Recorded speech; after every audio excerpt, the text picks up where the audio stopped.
Wing Commander Standoff. A famous name in gaming history, but with a subtitle you've probably not heard before.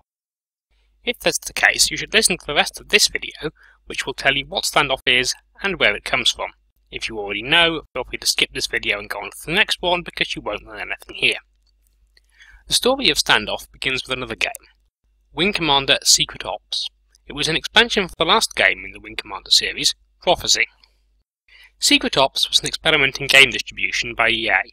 It was given away for free over the internet in an episodic schedule, released as a series of missions at a time. Wing Commander fans got what they paid for. While dogfighting in the Prophecy engine is good fun, the game's mission design was frankly terrible. Almost every mission consists of what you can see now, fighting off one or two large swarms of weak enemies and very little else. So the game has no replay value as such, assuming of course you can be bothered to finish it at all, so perhaps one should say it has no play value. The story is normally a strong point of a Wing Commander game, but in Secret Ops it's close to non-existent. Overall, the game is basically bad, and I've said enough about it.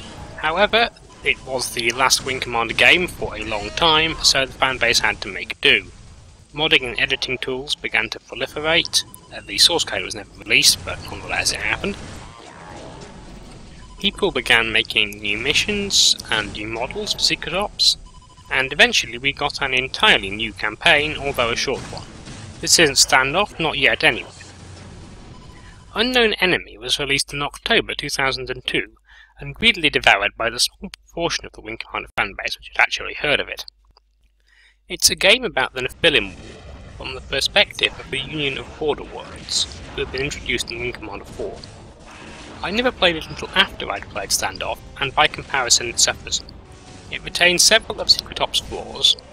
Notably, you have to quit the game after each mission to read the fiction, otherwise the game doesn't make a whole lot of sense, and the writing itself is not particularly inspired. Additionally, there's a couple of huge bugs. There's a cutscene that doesn't drop you back into your cockpit when it finishes, so if you don't go back manually you'll get killed. But it does not have the biggest flaw. The game is playable. The mission design isn't incredibly repetitive. Partly because it's much shorter. If you take all the padding out of Secret Ops, it's about the same length, in fact. It has the impression of people learning how to make a game, and of course that's exactly what it was.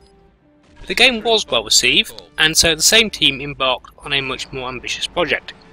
Which brings us back to Standoff. It's set between Wing Commander 2 and Wing Commander 3, which is why I'm playing it now rather than playing Heart of the Tiger.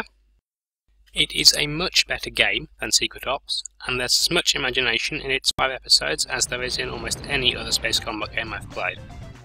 The story is now fully integrated into the game, though this couldn't be considered Standoff's selling point.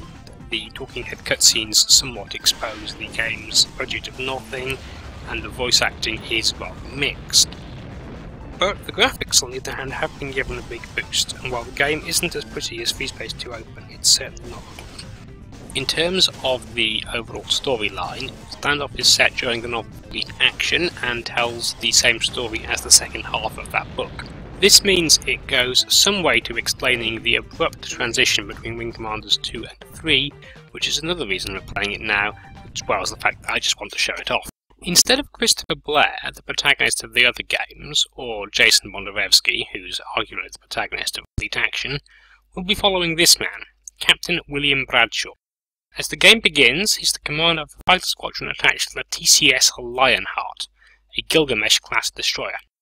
The Lionheart is patrolling the Gemini sector, where Wing Commander Privateer is set, and as the game starts, we've just been tasked to respond to an emergency involving a pirate band. I'll let the game's intro take over the plot from here, so let's play Wing Commander Standoff.